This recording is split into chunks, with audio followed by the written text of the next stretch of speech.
மந்தோட 8 months ஆகுது. ஆனா அந்த டேஸ் ஃபுல்லா எப்படி போச்சுன்னு உங்களுக்கு தெரியுமா? ஒரு சின்ன ஃபிளாஷ்பேக் போல வாங்க. திடீர்னு கொஞ்ச நேரம் கழிச்சு வந்து டக்குன்னு காமிக்கிறா அந்த 2 கோட் இருந்துச்சு.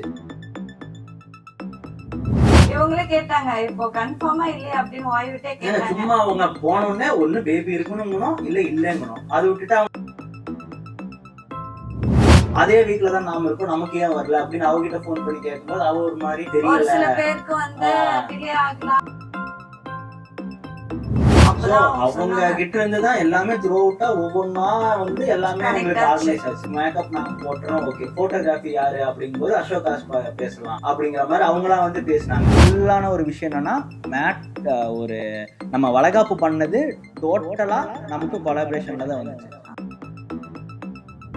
ஹாய் கைஸ், நான் உங்க சத்யா சபரீஷ். ஸோ இந்த மாதத்தோட நம்ம ப்ரெக்னன்சி ஜேர்னியில் 8 மாதம் கம்ப்ளீட் ஆகுது.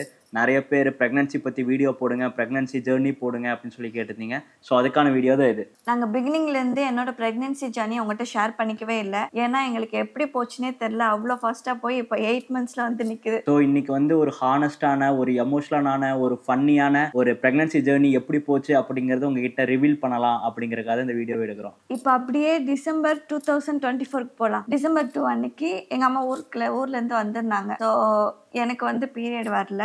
எங்கள் அம்மா வந்து சொல்லிட்டே இருந்தாங்க, போய் செக் பண்ணு, எனக்கு நாள் தள்ளி போயிருந்துச்சு, செக் பண்ணுன்னு. நான் ரொம்ப ஷுவராக இருந்தேன், நான் செக்கே பண்ண மாட்டேன், எனக்கு கண்டிப்பாக எனக்கு பீரியட் ஆயிரும் அப்படின்னு சொல்லிட்டு. அவள் ஒரு 2-3 நாளைக்கு முன்னாடி தான் வயிறு வலிக்குது, எனக்கு வந்து பீரியட் ஆகிற மாதிரி இருக்கு அப்படின்ட்டு இருந்தான். சரி அது எப்படியோ ஆயிரும் அப்படின்னு தான் நானும் நினச்சிட்டு இருந்தேன். போயிட்டு ஒரு பானிபூரியோ இல்லை காளானதோ சாப்பிட்டு வரலான்ட்டு போகிற கேப்பில் எனக்கு மனசில் தோணிட்டே இருந்துச்சு, சரி எதுக்கும் ஒன்று ஒரு டெஸ்ட் கிட்டு தானே, ஒரு 50 ரூபா தானே, போய் வாங்கிட்டு போய் கொடுப்போம் அப்படின்னு சொல்லிட்டு வாங்கிட்டு போய் கொடுத்துட்டேன். கொஞ்ச நேரம் நானும் வெயிட் பண்ணிட்டே இருந்தேன். நான் டெஸ்ட் பண்ண சொன்னேன், டெஸ்ட் பண்ண மாட்டேன், அது இருக்காது, இன்னொரு மாசம் இல்ல ஒரு வாரம் 2 வாரம் போட்டோம் அப்படின்னா. சரி அப்படி இல்ல நீ இப்பவே பண்ணி ஆகணும் அப்படின்னு நான் சொன்னேன். இல்ல நான் பண்ண மாட்டேன்ட்டே இருந்தா அப்புறம் நான் வெளியே உட்காந்துட்டு அவங்க அம்மாவுக்கு கொஞ்சம் அந்த பானிபூரி என்ன வாங்கிட்டு வந்திருந்தா அதை கொடுத்துட்டு அவங்க சாப்பிட்டுட்டு இருந்தாங்க. நானும் சாப்பிட்டுட்டு இருக்கேன். வந்து இப்படி காமிச்சான், அந்த ஒரு சிங்கிள் கோட் இருந்துச்சு. சரி அப்போ வந்து இல்லையா, சரி பரவாயில்ல விடு, நம்ம பாத்துக்கலாம், அது எப்போ வருதோ அப்போ வரட்டும், ஜாலியா ஒரு மாதிரி இரு அப்படிங்கிற மாதிரி சொல்லிட்டு நானும் உட்காந்துட்டு சாப்பிட்டுட்டு யாரோ கூட போன் பேசிட்டு இருக்கேன். திடீர்னு கொஞ்ச நேரம் கழிச்சு வந்து டக்குன்னு காமிக்கிறா அந்த 2 கோட் இருந்துச்சு. அது என்னடா இது ஒண்ணுமே புரியல அப்படிங்கிற மாதிரி ஒரு இதுதான் இருந்துச்சு. ஆக்சுவலா என்னன்னா, நான் ஃபர்ஸ்ட் போய் டெஸ்ட் பண்ணும்போது 2 கோட் வந்துருச்சு. பட் ப்ரீவியஸா டெஸ்ட் பண்ணதெல்லாம் இருக்குல்ல, அதுல சிங்கிள் கோட் வந்தது இருக்கு. ஸோ நான் என்ன பண்ணேன், சரி பிராங்க் பண்ணலாம், ரொம்ப நேரம் கழிச்சு அப்புறம் ரிவீல் பண்ணலான்னு சொல்லி ஃபர்ஸ்ட் எனக்கு தெரிஞ்சிச்சு, நான் வந்துட்டேன் இந்த மாதிரி டபுள் கோட் வந்துச்சுன்னு சொல்லி பாத்ரூம்ல இருந்து வெளியே வந்து வேகமா போய் முன்னாடி கன்ஃபார்ம் ஆகாம இருக்கிற கிட்ட எடுத்துட்டு வந்து நான் கொடுத்தேன். இந்த மாதிரி இல்ல எதுவும் இல்லை அப்படின்னு சொல்லிட்டு. சரி ஓகே அப்படின்னு சொல்லிட்டாங்க. இருந்தாலும் எனக்கு மனசு கேட்கல. சரி ஓகே அப்புறமா ஒரு மணி நேரம் 2 மணி நேரம் கழிச்சு சொல்லிக்கலாம் அப்படிதான் நான் இருந்தேன். அப்புறம் நான் இப்படி திரும்பி போயிட்டு வந்து உடனே அதையும் கொடுத்துட்டேன். சரி நம்ம மாதிரிதான் அவங்களுக்கு ஹாப்பியா இருக்கும், எதுக்கு நம்ம இதை வந்து ஹர்ட் பண்ணிட்டு அப்படின்ற மாதிரி எனக்கு தோணுச்சு. உடனே வந்து கொடுத்துட்டேன். அப்புறம் வந்து ஹாப்பியா தான் இருந்தது ஃபர்ஸ்ட். அப்புறம் ஓகே எல்லாருக்கும் சொல்லியாச்சு, அம்மா அப்பா எல்லாருக்கும் வந்து இன்ஃபார்ம் பண்ண உடனே யாருக்கிட்டையும் சொல்லாதீங்க, இது வந்து ரொம்ப பர்சனலா சீக்ரெட்டா வச்சுக்கணும். ஆக்சுவலா என்ன மேட்டர்னா, அந்த மாசம் எங்களுக்கு வரணும் வரக்கூடாது அப்படிங்கிற மாதிரிலாம் நான் நினைக்கல. அது 2-3 ஆமா. ஸோ அது முடியுமே ஒரு மாதிரி ஹாப்பியா இருந்துச்சு. அதுக்கப்புறம் சரி ஸ்கேன் பண்ணலாம் அப்படின்னு அடுத்த நாள் நாங்க ஸ்கேன் பண்றதுக்கு அப்பாயின்மெண்ட் கேட்டுட்டு டாக்டர் கிட்ட போறோம். டாக்டர் கிட்ட போனா ஃபுல்லா தண்ணி குடிச்சிட்டு வந்துருங்க அப்படின்னு சொன்னாங்க. பிளாடரோட வரணும்னு சொல்லிட்டு ஐயோ தண்ணி குடிச்சு முக்கி குடிச்சு அப்புறம் வந்துட்டு ஃபைனலா கூப்பிட்டாங்க என்ன ஸ்கேன் பண்றதுக்கு. உள்ள போய் ஸ்கேன் பண்றாங்க. அதுக்கப்புறம் வந்துட்டு நீங்க யூரின் பாஸ் பண்ணிட்டு வந்துருங்க அப்படி சொல்லிட்டு இவ நடந்து உள்ள 2-3 டைம் போயிட்டு வரா. என்னடா நடக்குது, ஏன்னா வெளியே உட்காந்துட்டு இருக்கோம், ஃபர்ஸ்ட் டைம் இப்படி ஒரு பிரெக்னன்சின்னு சொல்லி உள்ள போறாங்க ஸ்கேன் எடுக்கிறதுக்கு. நமக்கு எப்படி இருக்கும், ஐயோ ஏதோ ஒரு பயம் இருக்குல்ல, அது இருக்கா இல்லையா, இல்ல அந்த கோடு ஏதாவது தப்பா வந்துருச்சா அப்படிங்கிற மாதிரிலாம் ஒரு பயம் வந்ததுனால நான் வெயிட் பண்ணிட்டு இருக்கேன். ஒரு 2-3 டைம் போயிட்டு வந்தா. அப்புறம் உள்ள மறுபடியும் கூப்பிட்டாங்க, சபரீஷ் வாங்க உள்ள, டாக்டர் கூப்பிடுறாங்கன்னு கூப்பிட்டாங்க. உள்ள போய் பார்த்தோன்னே எதுவுமே இப்போதைக்கு தெரியல, நீங்க போயிட்டு ஒரு 7 நாள் கழிச்சு 8 நாள் கழிச்சு வாங்க, ஒரு வாரம் கழிச்சு சொன்னாங்களா, அப்படி 1 வீக் கழிச்சு வாங்க அப்படிங்கிற மாதிரி. 1 வீக்கோ 2 வீக்ஸோ கழிச்சு வாங்க அப்படின்னு சொல்லிட்டாங்க. இப்போதைக்கு வந்து எந்த சாக் அப்படின்னு ஒண்ணுமே தெரியல, உள்ள ஒண்ணுமே கிடையாதுங்க அப்படிங்கிற மாதிரி கண்ணுக்கு இல்லைன்னு தெரியலீங்க சொல்லிட்டாங்க. அப்படிங்கிற மாதிரி சொல்லிட்டாங்க. அந்த அல்ட்ரா சோனிக் அது என்ன சொல்லுவாங்க, அல்ட்ராசவுண்ட் ஸ்கேன். அல்ட்ராசவுண்ட் ஸ்கேன்ல அப்படின்னு சொல்லிட்டாங்க. அப்புறம் வெளியே வந்த உடனே என்னடா இது இது இது இருக்குன்னு சொல்லி எடுத்துக்கிறதா இல்லைன்னு சொல்லி எடுத்துக்கிறதா, நம்ம வீட்ல நம்ம வீட்ல எல்லாத்திட்டையும் போய் வேற சேஃபா சொல்லிட்டோம். இருக்கணுமா இல்ல ஆஹ் எப்படி இருக்கணும் அப்படின்னு சொல்லிட்டு தெரியல. அப்புறம் போகிறக்குள்ளேயே இவ ஃப்ரெண்டோட ஒரு ஃப்ரெண்டு வந்து பிரெக்னென்ட் ஆயிருக்காங்க. அவங்களுக்கு வந்து 7th வீக்லயே என்னமோ ஸ்கேன் பண்ணி பார்த்திருக்காங்க. அங்க வந்து ஸ்கேன் லைக் சாக் இருக்கு அப்படிங்கிற மாதிரி வந்து அதே வீக்ல தான் நாம இருக்கோம், நமக்கு ஏன் வரல அப்படின்னு அவகிட்ட ஃபோன் பண்ணி கேட்கும்போது அவ ஒரு மாதிரி ஒரு தெரியல. சில பேருக்கு வந்து ஆஹ் டிலே ஆகலாம், அது வந்து கன்ஃபார்மா சொல்ல முடியாது. அந்த ஒரு சில பேர் நாம ஏன் இருக்கணும் அப்படிங்கிற மாதிரி ரொம்ப ஒரு மாதிரி கஷ்டமா இருந்துச்சு. அந்த ஒரு 7 நாள் அது இருக்குமா இருக்காதா, இது ஆமாவா இல்லையா அப்படிங்கிறத கண்டுபிடிக்கிறதுக்கே ரொம்ப ஒரு மாதிரி கஷ்டமா கஷ்டமா தான் இருந்துச்சு. இருந்தது. அப்புறம் அந்த 7 நாளை கடத்திட்டு அந்த 7வது நாள் அதே மாதிரி அப்பாயின்மெண்ட் வாங்கிட்டு அந்த போயிட்டோம். 7 நாள் ஐயோ ஒரு யுகம் மாதிரி போச்சு. அடுத்து எதுவுமே எப்போ இந்த 7 எந்த நாள் ஸ்டெப்ஸ் போகும்? ஏறக்கூடாது, அதுக்கப்புறம் வெயிட் தூக்கக்கூடாது, அதுக்கப்புறம் எந்த இது பைக்ல போக கூடாது, கார்ல போக ஆஹ் கூடாது. அந்த மாதிரி ரொம்ப சேஃபா தான் இருந்தோம். இருக்கே இல்ல நம்ம சேஃபா இருக்கலாம் அப்படின்னு சொல்லிட்டு சேஃபா இருந்தோம். அதுக்கப்புறம் 7th அந்த ஸ்கேன் பண்ண போறன்னு கூட அவ்வளோ சேஃபா மேடு பள்ளத்துல எல்லாம் பார்த்து பார்த்து பார்த்து போய் பார்த்து தான் போனோம். ஸ்கேன் பண்ணோம். அதுக்கப்புறம் அதே மாதிரி அடுத்தது அந்த 7 நாள் கழிச்சு மறுபடியும் ஸ்கேனுக்கு போயிட்டோம். அதே மாதிரி நான் உட்கார்ந்துட்டு இருக்கேன். உள்ள மேடம் போறாங்க, மறுபடியும் வெளியே வந்துட்டு மறுபடியும் பாத்ரூம் போறாங்க. ஆடா என்னடா உங்க அப்பா தான் முதல்ல இருந்து மறுபடியும் ஆரம்பிக்கிறாங்க அப்படிங்கிற மாதிரி இருந்துச்சு. அதுக்கப்புறம் மறுபடியும் உள்ள போயிட்டு டாக்டர் கூப்பிட்டாங்க. டாக்டர் கூப்பிட்டுட்டு என்னமோ அந்த மானிட்டர்ல வந்து இங்க பாருங்க இது அப்படி இது இப்படி என்னென்னமோ சொல்றாங்க. அவங்க மெடிக்கல் டேர்ம்ஸ்ல சொல்றாங்க. எனக்கு ஒரு மாதிரி ப்ரெஷர் ஆயிடுச்சு. எங்க பேபி இருக்கா இல்லீங்களா, கன்ஃபார்முங்களா இல்லையா அப்படின்னு கேட்டேன். அப்புறம் சிரிஸ்டா அவர் இருந்துட்டு இங்க பாருங்க இதுதான் வந்து ஹார்ட் பீட் அப்படின்னு சொல்லிட்டு அந்த ஹார்ட் பீட்டை ப்ளே பண்ணி காமிச்சாங்க. கேட்க வச்சாங்க எங்களை. அந்த ஒரு மொமெண்ட் வந்து ஒரு பயங்கரமான ஒரு மொமெண்டா இருந்துச்சு. அது எப்படி சொல்றது, அது வந்து கண்ணுல தண்ணி வர்ற மாதிரி ஆகுது, மண்டை ஃபுல்லா ஒரு மாதிரி கிருகிருன்னு ஒரு மாதிரி சுத்துற மாதிரி இருக்கு. அது ஒரு மாதிரி ஒரு ஹாப்பியான மொமெண்டா ஒரு மாதிரி இருந்துச்சு. எனக்கு இவங்களை கூப்பிட்டோன்னே அவங்க எக்ஸ்பிளைன் பண்றாங்க, லைக் இது வந்து சாக் அப்படின்றது வந்து அந்த மானிட்டர்ல எக்ஸ்பிளைன் பண்றாங்க. அப்ப இவங்க மூஞ்சி பார்க்கும்போது எனக்கு தெரிஞ்சிச்சு ஏதோ பதட்டமா இருக்காங்க, ஒன்னும் புரியல போல, இது இருக்கா இல்லையான்னு புரியல போல அப்படின்னு தெரிஞ்சிருச்சு. எனக்கு வந்து ஃபர்ஸ்டே ஹார்ட் பீட் போட்டு காமிச்சிட்டாங்க. சரி என்னதான் சொல்றாங்கன்னு பாப்போம் அப்படின்னு இவங்களே கேட்டாங்க, இப்போ கன்ஃபார்மா இல்லையா அப்படின்னு வாய் விட்டே கேட்டாங்க. சும்மா அவங்க போனோடனே ஒண்ணு பேபி இருக்கணுங்கணும் இல்ல இல்லங்கணும், அது விட்டுட்டு அவங்க நிறைய என்னென்னமோ எக்ஸ்பிளைன் பண்ணோடனே எனக்கு அது புரியல ஃபர்ஸ்ட் ஸ்டார்டிங். ஏன்னா அந்த இடத்துல ஒரு ஒரு எமோஷனலான ஒரு மொமெண்டா இருக்கும்போது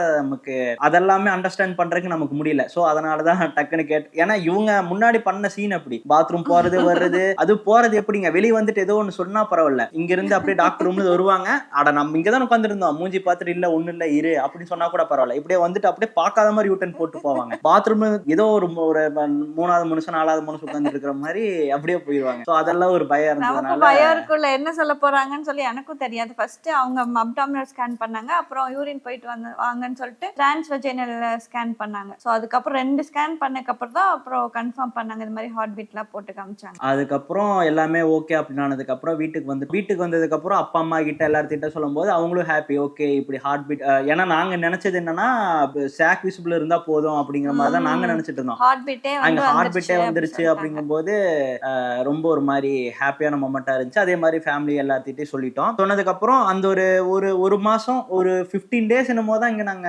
இருந்திருப்போம். 15 டேஸ் எப்படின்னா ரொம்ப சேஃபா இவங்க அம்மா வந்து அங்கதான் இருந்திருந்தாங்க. சோ அப்ப வந்து அவங்க ஃபுட்டு அது இதெல்லாமே அவங்க பாத்துக்கிட்டாங்க. அதுக்கப்புறம் இவங்க தூங்குறது எந்திரிக்கிறது டே 1ல இருந்தும் இப்போ முடியுமே வந்து வீடியோ வந்து கன்சிஸ்டன்டா ஒரு 2 வீடியோ ப்ராப்பரா இது இது இது இந்த பிரெக்னன்ட் ஆயிட்டோம் அப்படிங்கறதுக்காக சாக்ரிஃபைஸ் பண்ணி இந்த ட்ரெஸ் மாத்தாமையோ இல்ல ரிஸ்க் எடுக்காமையோ இதே வெளியே போய் நம்ம ஸ்ட்ரீட்ல எடுக்கிற வீடியோவாகட்டும் வேற வெளியே எடுக்கிறதாகட்டும் அதெல்லாமே எதுவுமே காம்ப்ரமைஸ் பண்ணாம ஓரளவுக்கு முடிஞ்ச அளவுக்கு கஷ்டப்பட்டு தான் அது எடுத்துச்சு. ஒரு வாமிட்டிங் சென்சேஷன் அந்த பிரெக்னன்ட் ஆனா அதெல்லாம் இருக்குன்னு சொல்லியிருப்பாங்கல்ல, இவங்களுக்கு ஒண்ணுமே வரல. எல்லாரும் எதுவுமே இல்ல. அப்புறம் இவங்க சித்திட்ட எல்லாம் போன் பேசும்போது கேக்குறாங்க, வாமிட்டிங் சென்சேஷனா இருக்கு, எனக்கு எதுவுமே இல்ல, நான் பிரெக்னெண்டா இருக்கனானே எனக்கு தெரியல, அந்த அளவுக்கு இருந்துச்சு, ஒண்ணுமே எனக்கு தெரியல சுத்தமா. வாமிட்டிங் சென்சேஷன் வச்சுதான் அந்த பிரெக்னன்சியே ஓகே கன்ஃபார்ம் சொல்லுவாங்க. அதுவும் இல்ல வேற எதை வச்சு கன்ஃபார்ம் பண்றது, அந்த ஸ்கேன் பிரெக்னன்சி கிட் மட்டும் தான் கன்ஃபார்ம் ஆச்சு. என்னடா அப்படின்னு டவுட்டாவே இருந்துச்சு. எனக்குலாம் ஒண்ணுமே இல்ல, எனக்கு வாமிட் வராது போலன்னு நான் நினைச்சிட்டேன். அப்புறம் ஒரு 10 டேஸ்க்கு அப்புறம் எதை எடுத்தாலும் வாமிட், எதுவுமே சாப்பிட முடியல, எதை பார்த்தாலும் வாமிட், சமைக்கிறது எந்த ஸ்மெல் வந்தாலும் சாப்பாடுன்ற வேர்ட் சொன்னாலே எனக்கு வாமிட் தான் வந்தது. ஒரு மாதிரி அந்த சாப்பாடு தாளிக்கிறதாகட்டும் ரசம் வைக்கிறதாகட்டும் குழம்பு வைக்கிறதாகட்டும் அங்கேதான் யாராவது ஸ்டார்ட் பண்றாங்க அப்படின்னா இவளுக்கு உமட்ட ஆரம்பிச்சிடும். அந்த மாதிரி ரொம்ப கஷ்டமா தான் இருந்துச்சு. ஸ்கேன் செக் பண்ணதுக்கு அப்புறம் சரி ஓகே ஸ்கேன் செக் பண்ணியாச்சு, அதுக்கு அடுத்தது என்ன அப்படின்னு பார்த்தா நம்ம டாக்டர் கிட்ட போய் செக் பண்ண வேண்டியதுதான். ஸோ டாக்டர் கிட்ட எங்க போலாம், ஏன்னா நமக்கு சென்னைங்கும் போது நமக்கு ஐடியா கிடையாது, இந்த ஹாஸ்பிட்டல் போனா இப்படி இருக்குமா, அந்த ஹாஸ்பிட்டல் போனா அப்படி இருக்குமான்னு. ஸோ நமக்கு ஒரு ரெப்யூட்டேட்டடான ஒரு ஹாஸ்பிட்டல் அப்படின்னா அது என்னது, ராமச்சந்திரா. ஒரு டைமுக்கு நம்ம போகும்போது 900 வந்து கன்சல்டிங் ஃபீஸ். ஸோ அந்த அளவுக்கு வந்து அங்க ஒரு அதிகமான ஒரு சார்ஜா தான் இருந்துச்சு. அதுவும் வந்து நம்ம ஒவ்வொரு டைம் பண்ணும்போது மறுபடியும் அந்த அட்மிஷன் ஃபீஸ் மாதிரி கட்டியே இருக்கணும். ஆமா, அவங்க கிட்ட ஒரு செமையான ஒரு ஸ்ட்ராட்டஜி என்னன்னா, அந்த 900 கட்டி 7 நாள் வந்து அவங்களுக்கு அது முடியும் நம்ம வந்து அந்த ரிவ்யூ வந்து பார்த்துட்டு போய்க்கலாம். சப்போஸ் இன்னைக்கு நம்ம கன்சல்ட் போறோம், இன்னைக்கு கன்சல்ட் பண்ண போறோம் அப்படின்னா அடுத்த நாள் நமக்கு ஏதோ டெஸ்ட் வருது அப்படின்னா அதை கொண்டு போய் ரிவ்யூ பண்ணும்போது நமக்கு வந்து அந்த சார்ஜ் எதுவும் கிடையாது. ஆனா இவங்க என்ன ட்விஸ்ட் கொடுப்பாங்கன்னா, இன்னைக்கு நம்ம டியூஸ்டே போறோம்னா அடுத்த டியூஸ்டே இல்லாம வெனஸ்டே வர சொல்லிடுவாங்க. கரெக்ட்டா அந்த 7 நாள் முடிஞ்சதுக்கு அப்புறம் தான் ரிவ்யூ எந்த இதுவா இருந்தாலும் ரிவ்யூக்கே வர சொல்லிடுவாங்க டாக்டர் மீட் பண்றதுக்கு. அதனால நம்ம அகைன் டாக்டர் ஃபீஸ் பே பண்ற மாதிரி அந்த விஷயத்துல கொஞ்சம் ரொம்பவுமே கொஞ்சம் காசு புடுங்குற மாதிரியே எங்களுக்கு ஃபீல் ஆச்சு. அப்புறம் அங்கதான் பிளட் டெஸ்ட் எல்லா டெஸ்ட் கன்ஃபார்ம் பண்ணா மத்தபடி எல்லாமே ஓகே, நல்லா நார்மலா தான் இருக்கு. தைராய்டு மட்டும் கொஞ்சம் இருக்கு அப்படிங்கிற மாதிரி சொல்லிருந்தாங்க. தைராய்டிசம் இருக்குன்னு சொல்லிட்டு தைராய்டுக்கு வந்து டேப்லெட் எடுத்துட்டு இருந்தேன் நான். அது போக கொஞ்சம் அவங்களுக்கு கொஞ்சம் சின்ன சின்ன இஷ்யூஸ் இருந்துச்சு. அது ஏதோ பிளட் லீக் ஆகுது உள்ள அப்படிங்கிற மாதிரி சொல்லிருந்தாங்க. ஏதோ இருந்துச்சு, அது காமன் தான் எல்லாருக்கும். சோ அதனால அதுக்குன்னு தனியா ஒரு டேப்லெட் சஸ்டெயின் சம்திங் ஏதோ ஒரு பேர் சொல்லி அந்த டேப்லெட் கொடுத்தாங்க. அதுக்கப்புறம் இந்த ஹாஸ்பிட்டல் அது இதெல்லாம் பார்க்கும்போது கொஞ்சம் பயம் வந்துருச்சு. ஸோ ஓகே இது நம்ம சொந்த ஊருக்கு நம்ம தெளிவா நம்ம போயிட்டு நமக்கு தெரிஞ்ச டாக்டர் கிட்ட போய்க்கலாம், போயிட்டா நமக்கு கொஞ்சம் சேஃபா இருக்கும் அப்படிங்கிற மாதிரி தோணுனதுனால அதே மாதிரி அப்பா அம்மா எல்லாருமே டோட்டலா இங்க கிளம்பி வந்துட்டாங்க. ஸோ வந்த உடனே கிளம்பி சத்தியமங்கலம் வந்தாச்சு. சத்தியமங்கலம்க்கு எப்படி வந்தோம்னா இருக்க எல்லாமே வெக்கேட் பண்ணணும். ட்ரெஸ்ஸஸ் ஏன்னா நமக்கு வீடியோ காஸ்டியூம்ஸே நமக்கு நிறைய இருக்கும். அதுக்கப்புறம் நிறைய எக்யூப்மெண்ட்ஸ் நமக்கு லைட்டு கேமரா அது இதுங்கிற பயங்கரமான எக்யூப்மெண்ட்ஸே நமக்கு அதிகமா வந்துருச்சு. அளவுக்கு நிறைய சேர்ந்துருச்சு. ஸோ இங்க வந்துட்டோம். இங்க வந்ததுக்கு அப்புறம் மெயினா என்னன்னா ஃபுட்டுக்கு எந்த பிரச்சனையும் இல்லாத மாதிரி ஒரு சுச்சுவேஷன் அமைஞ்சிருச்சு. ஆனா அங்க இருக்கும்போது நாங்க ரெண்டு பேருங்கும் போது நாங்களா ஃபுட் சமைக்கணும். ஸோ நாங்களா வந்து எல்லாம் கழுவணும், பாத்திரம் இது பண்ணுங்கும் போது அது ப்ராப்பரா எதுவுமே பண்ண முடியல. ஸோ வீடியோ எடுக்கிறதுக்கும் கஷ்டமா இருக்கும், அது எல்லாத்துக்குமே கஷ்டமா இருக்கும். ஸோ இங்க வந்ததுக்கு அப்புறம் எங்களுக்கு அந்த ஒரு பிரச்சனையும் இல்லை. ஸோ மணி அடிச்சா சோறுங்கிற மாதிரி இங்க காலிங் பெல் அடிச்சாங்கன்னா மேல இருந்து கீழே வந்து சாப்பிடுறது, அது போக எல்லாம் சமைச்சு வச்சிருப்பாங்க. இங்க வந்து பாத்தீங்கன்னா அம்மா அதுவும் இல்லாம வீட்டுல சாப்பிடு மாதிரி இருக்காது. நாங்க அங்க மேக்சிமம் வந்து எனக்கு சமைக்க தெரியாதனால அப்பப்போதான் வந்து வீட்டுல சமைச்சு ஏதோ ஒரு 2 டிஷ் வச்சு ஒப்பேத்திட்டு இருந்தா மிச்சம் எல்லாம் கடையில தான். ஸோ அது பிரெக்னன்சி டைம்ல அப்படி இருக்கக்கூடாதுன்றக்காகவே இங்க வந்து டாக்டருக்கு இங்க பார்க்க வேண்டியது இருக்கு, அப்புறம் ஃபுட்டுக்கு பார்க்க வேண்டியது இருக்கு. இங்க வந்து அம்மா அப்பா தாத்தா பாட்டி ஸோ இவங்க எல்லாமே டோட்டலா ஒன்று இருக்கும்போது அது நமக்கு இன்னும் கொஞ்சம் டேக் கேர் பண்ற டைமுக்கு நமக்கு என்ன வேணும் என்ன வேணாம் அப்படிங்கறத கொடுக்கறதாகட்டும். பெனிஃபிட்டான விஷயம் என்னன்னா இங்க நாங்க வந்ததுக்கு அப்புறம் டோட்டலா ஃபேமிலியே சேர்ந்து நடிக்கிற மாதிரி அது ஒரு டோட்டல் ஃபேமிலி ஓரியன்டட் மாதிரி போனது இன்னும் கொஞ்சம் எங்களுக்கு பிளஸ்ஸா போச்சு. அது இன்னும் கொஞ்சம் வைடரான பீப்புளுக்கு ரீச் ஆக முடியற மாதிரி போச்சு. ஏன்னா இப்போ சத்யா சபரீஷ் அப்படின்னு மட்டும் இருந்துச்சு அப்படின்னா ஒரு கப்பல் சேனல்ல போயிட்டு இருந்தது. ஸோ ஒரு கப்பலுக்கு மட்டும் தான் ரிலேட் ஆயிட்டு இருந்தது. ஸோ செர்டைன் பீப்புள் தான் வந்து அதை ரிலேட் பண்ணி ஃபாலோ பண்ணிட்டு இருந்தாங்க. ஸோ இப்போ அப்பா அம்மா மாமனார் மாமியார் தம்பி இங்கே இருக்கிற எல்லா ரிலேஷன்ஷிப்பும் நாங்கள் கொண்டு வந்துட்டோம். ஒரு ஃபேமிலிக்குள்ள ரியலாக என்னென்ன நடக்குமோ கொண்டு வந்துட்டனால எல்லாருமே இப்போ எங்களுக்கு ஃபாலோ பண்ணி எங்களுக்கு சப்போர்ட் பண்ணிட்டு இருக்கீங்க. அதுக்கு ஃபர்ஸ்ட் ரொம்ப தேங்க்ஸ். இங்க நமக்கு ஃபேமிலி டாக்டர் ஒருத்தங்க போய் காமிச்சோம். அவங்க சேம் அதே தான் பார்த்துட்டு செக் பண்ணிட்டு எல்லாமே ஓகே நார்மல் தான். அடுத்தது ஏதோ என்ன ஸ்கேன் ஃபர்ஸ்ட் எடுப்பாங்க, என்டி ஸ்கேன் இன்னும் எடுத்தாங்க. ஆக்சுவலா இங்க பாத்தீங்கன்னா சென்னையில எல்லாம் வந்து கூப்பிட்டு காமிப்பாங்க, இது இப்படிதான் இருக்குங்க, இதுதான் வந்திருக்குங்க. ஹஸ்பண்டையும் கூப்பிட்டு காமிப்பாங்க. எனக்கும் வந்து அந்த மானிட்டர்ல வந்து பேபி இப்படிதான் இருக்கும், இதுதான் ஹெட் காமிப்பாங்க. இங்க எனக்கு நானே கேட்டா கூட இல்ல அதெல்லாம் காமிக்க மாட்டோம் அப்படி சொல்லிட்டு அவங்க மட்டும் ஏதோ சொல்லி அவங்களே வந்து ரிப்போர்ட் கொடுத்துறாங்க, அவ்வளவுதான். அது சென்னையில இருந்து அந்த ஒரு ஃபெசிலிட்டிஸ் இருந்திருக்கும். நம்ம எப்படி நம்ம குழந்தை எப்படி இருக்கு அப்படிங்கிற ஸ்கேன் அது ரொம்ப நாங்க வந்து மிஸ் பண்ணோம். ஆமா அது ரொம்பவுமே மிஸ் பண்ணோம். மத்தபடி இங்க ஹாஸ்பிட்டல்ல அவங்க டேக் கேர் பண்ணது எல்லாமே ஓகே. முக்கியமா என்னன்னா எல்லாரும் நம்ம ஃபாலோவர்ஸ்னால இன்னும் எக்ஸ்ட்ரா கேர் பண்ணிக்கிட்டாங்க. ஸோ இந்த பிரெக்னன்சி ஜர்னி வந்து இது வரைக்கும் இப்படிதான் போயிட்டு இருந்தது. என்டி ஸ்கேன் முடிச்சுட்டு அப்புறம் எல்லாமே ஃபைன். த்ரோட்டா வந்து அடுத்து ஏதோ ஸ்கேன் எடுத்தாங்களே, என்ன scan? Anomaly scan. Anomaly scan. இதுதான் எல்லாரும் பயமுறுத்திட்டே இருந்தாங்க. அனாமலி ஸ்கேன் வந்து நல்லா முதுகு இருக்கணும், தண்டு நல்லா நேரா இருக்கணும், இருக்கணும். வளைஞ்சிரும். ஏன்னா மேக்ஸிமம் பேபி வந்து டெவலப் ஆகிருக்கும். ஸோ ஃபிங்கர்ஸ்ல இருந்து எல்லாமே வந்து இதுல செக் பண்ணுவாங்கன்னு நினைக்கிறேன். ஸோ அதனால நிறைய பேர் பயமுறுத்திட்டே இருந்தாங்க. லைக் நிறைய பேர்னா சுத்தி இருக்கிறவங்க இல்ல, எங்க நம்மகிட்ட தான் கையிலேயே ஒண்ணு இருக்குல்ல போன், அதுலதான் வந்து நிறைய வீடியோ பார்க்கும்போது அனாமலி ஸ்கேன் வந்து ரொம்ப இம்பார்ட்டன்டான ஸ்கேன்னு சொல்லிட்டு அதுலயும் வந்து ஓகே எல்லாமே நல்லா இருந்தது. பேபி அதுல வந்து எங்களுக்கு பேபியோட ஃபிங்கர்ஸ் எத்தனை எல்லாமே வந்து எனக்கு ஸ்கேன் பண்ணும்போது அவங்க சொல்லிட்டு இருக்கிறது எனக்கு தெரியுது. எல்லா ஃபிங்கர்ஸும் 5 ஃபிங்கர்ஸ் இருக்கு, எல்லாமே நல்லா இருக்கு அப்படி சொல்லிட்டு இருக்காங்க. அதுலயும் எல்லாமே ஃபைன், ஆனா எந்த நிறைய இஷ்யூ இல்ல. பேரு பயப்படுத்துனது என்னன்னா, அந்த பொசிஷன் இல்லைன்னா திருப்பி அனுப்பிச்சிட்டே இருப்பாங்க. ஒரு நாள் வரலன்ட்டு நீங்க ஃபீல் பண்ணக்கூடாது, அது திருப்பி சில போயிட்டு பேர்லாம் வரணும். 2 days 3 days எல்லாம் போயிட்டு வந்து அந்த ஸ்கேன் பண்ணிருக்கேன். ஏன்னா பேபி பொசிஷன் வந்து ஒரு சர்டன் பொசிஷன் இருந்தாதான் அந்த ஸ்கேன் கம்ப்ளீட் பண்ண முடியும்னு சொல்லிட்டு சொன்னாங்க. எங்களுக்கு 1 hour வந்து போயிட்டு வர ஆமா, சொன்னாங்க. உள்ள போனாங்க, போயிட்டு ஒரு 20-25 மினிட்ஸ் இருந்துச்சு, எடுத்துட்டு வந்துட்டாங்க. ஸோ நெக்ஸ்ட் பாத்தீங்கன்னா நம்ம வளகாப்புன்னு ஆரம்பிக்கும் போது ஒரு மாதிரி வீட்டுல வச்சுட்டா போதும். ஏன்னா எங்க கேஸ்ட்ல அதிகம் யாருமே வந்து மண்டபத்துல வைக்க மாட்டாங்க, அப்படி பண்ண மாட்டாங்க, இப்படி பண்ண மாட்டாங்க அப்படின்ட்டு இருந்தாங்க. சரி ஓகே, இல்ல நம்ம கொஞ்சம் கிராண்டா நல்லா பண்ணலாம், அப்பா அம்மா எல்லாரோட ஆசையுமே அதாவது இருக்கு. ஸோ அப்படிங்கும்போது ஆக்சுவலா வளகாப்பு டேட் எல்லாம் கன்ஃபார்ம் பண்ணிட்டாங்க. கல்யாணத்துக்கு நான் எந்த அளவுக்கு இந்த பிளவுஸ் போடணும், சாரி போடணும், அது போடணும், இது போடணும்னு சர்ச் பண்ணணும். எனக்கு வளகாப்புக்கு சுத்தமா எனக்கு ஐடியாவே இல்லை. நான் எதுவுமே பண்ணல. நம்ம போய் உட்கார போறோம், ஏதோ வளகாப்பு பண்ண போறாங்க அப்படின்னு தான் எனக்கு இருந்துச்சு. அதுக்கப்புறம் லாஸ்டா எனக்கு வந்து மேக்கப் ஆர்டிஸ்ட் கூட நான் யாருன்னு பார்க்கல. 1 week வந்து இருக்கு, நான் எதுவுமே பார்க்கல. ப்ளவுஸ் வந்து ஏன்னா கல்யாண சேலை தான் கட்டணும்னு சொல்லிட்டாங்க. இப்போ நம்ம சாரி ப்ளவுஸ் எல்லாமே அதே தான் போட போகிறோம், வேறு எக்ஸ்ட்ராவாக நம்ம எதுவும் பண்ண போகிறது இல்லைன்னு சொல்லிட்டு அப்புறம் அப்போதான் எனக்கு வந்து கடவுள் மாதிரி ப்ரொஃபைல் மேக் ஓவர் ஆர்டிஸ்ட் அவங்க வந்து கால் பண்ணாங்க. இந்த மாதிரி மேக்கப் வந்து இது பண்ணிட்டீங்களா, வளகாப்பு எப்போ அப்படின்னு அவங்க திடீர்னு கால் பண்ணி கேட்டாங்க. இந்த மாதிரி இப்போதான் வச்சிருக்கு அப்படின்னு சொல்லிட்டு சரி நம்ம பண்ணலாம் அப்படின்ற மாதிரி பேசும்போது தான் அப்போதான் அவங்க கிட்ட இருந்து தான் எல்லாமே த்ரூ அவுட்டா ஒவ்வொன்னா வந்து எல்லாமே எங்களுக்கு ஆர்கனைஸ் ஆச்சு. மேக்கப் நாங்க போட்டுறோம், ஓகே. போட்டோகிராஃபி யாரு அப்படிங்கும்போது அசோகாஸ் பேசலாம் அப்படிங்கிற மாதிரி அவங்களாம் வந்து பேசினாங்க. ஃபுல்லான ஒரு விஷயம் என்னன்னா ஒரு நம்ம வளகாப்பு பண்ணது டோட்டலா நமக்கு கொலாபரேஷன்ல தான் வந்து நமக்கு செலவுன்னு பாத்தீங்கன்னா ஃபுட்டும் நமக்கு மண்டபம் மட்டும்தான் நமக்கு செலவே தவிர மற்றபடி டோட்டலா நமக்கு நான் உங்களுக்கு வீடியோ கூட அட்டாச் பண்றேன், அது பாருங்க எவ்வளவு கிராண்டா இருந்துச்சுன்னு. டெக்கருக்கே ஆகட்டும், இந்த டெக்கர் நம்ம போட்டிருந்தோம் அப்படின்னா அவங்க மண்டபத்துக்காக சொல்றேன் 1 லட்சம் ரூபாய்க்கு மேல ஆயிருக்கும்.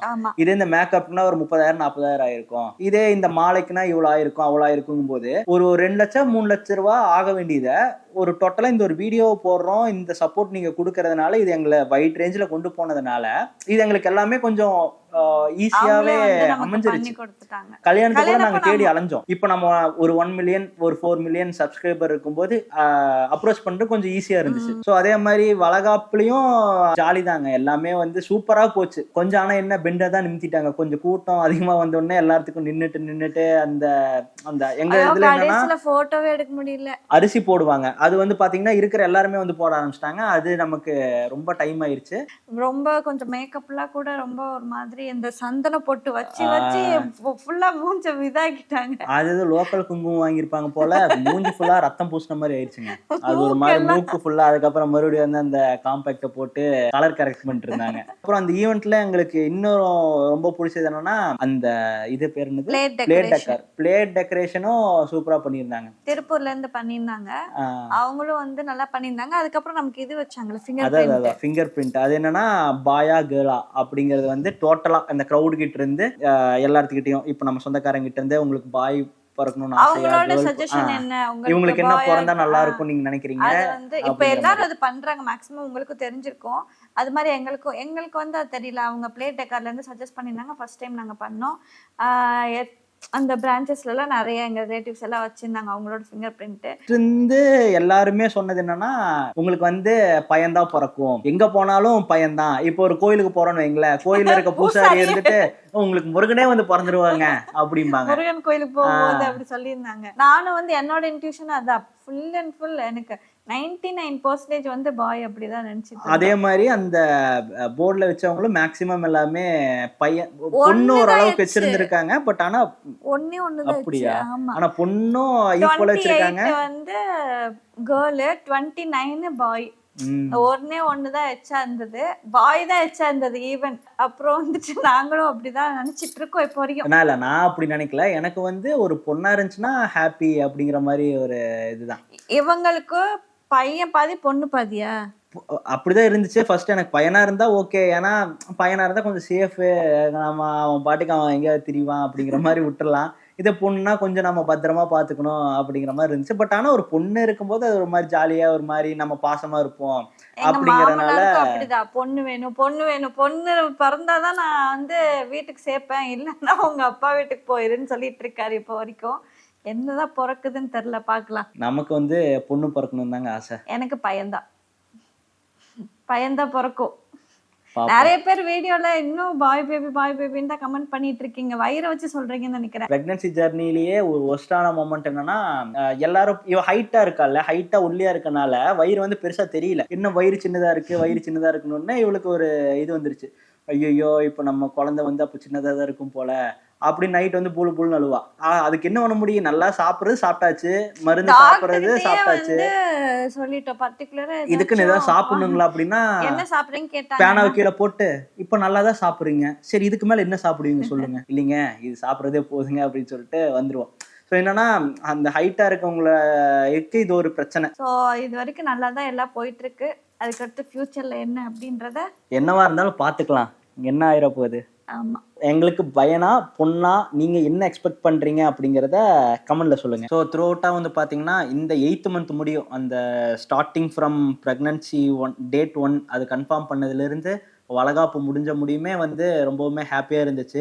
இவங்க சைடு ஆகட்டும், எங்க அப்பா அம்மாவாகட்டும், ரிலேட்டிவ்ஸ், அதுக்கப்புறம் தெரிஞ்சவங்க, எல்லாருமே ரொம்ப ஹாப்பி. ஸோ எல்லாருமே நல்லா நிறைய விஷ் பண்ணாங்க. அதுக்கப்புறம் நீங்களும் சரி, நிறைய பேர் அந்த வீடியோ போட்டதுக்காகட்டும், போஸ்ட் போட்டதுக்காகட்டும் நிறைய பேர் அவ்வளோ விஷ் பண்ணியிருந்தீங்க. எங்களுக்கு தெரிஞ்ச கல்யாண கமெண்ட்ஸை விட இந்த வளகாப்பு போட்ட வீடியோவோட கமெண்ட்ஸ் தான் ரொம்ப அதிகமா இருந்துச்சு. கன்ஃபார்ம் பண்ணி நாங்க வீடியோ போட்ட கமெண்ட்ஸ் எல்லாமே கம்பேர் பண்ணும்போது எல்லாமே இந்த பிரெக்னன்சி ரிலேட்டடா அவ்வளோ பேர் அவ்வளோ விஷ் பண்ணியிருந்தீங்க. ஸோ எல்லாத்துக்குமே ரொம்ப தேங்க்ஸ். உங்களோட பிளெஸிங்ஸும் எங்களுக்கு தேவை. ஸோ நீங்களும் எங்களை பிளெஸ் பண்ணுங்க. அண்ட் இன்னொரு முக்கியமான ஒரு கேள்வி என்னன்னா, நீங்க என்ன பேபி எக்ஸ்பெக்ட் பண்றீங்க? நான் கேர்ள் பேபி தான். நான் பாய் பேபி தான் எக்ஸ்பெக்ட் பண்றேன். பாயா? ஆமா. இந்த கமெண்ட்ல இந்த வீடியோக்கு கமெண்ட் பண்ணுங்க. ஓகே, நெக்ஸ்ட் அடுத்த டெலிவரி வீடியோல, அடுத்த வீடியோல நீங்க பாப்பீங்க. அதுல என்ன நடந்துச்சுன்றதை உங்கள்கிட்ட நாங்க ஷேர் பண்றோம். So by.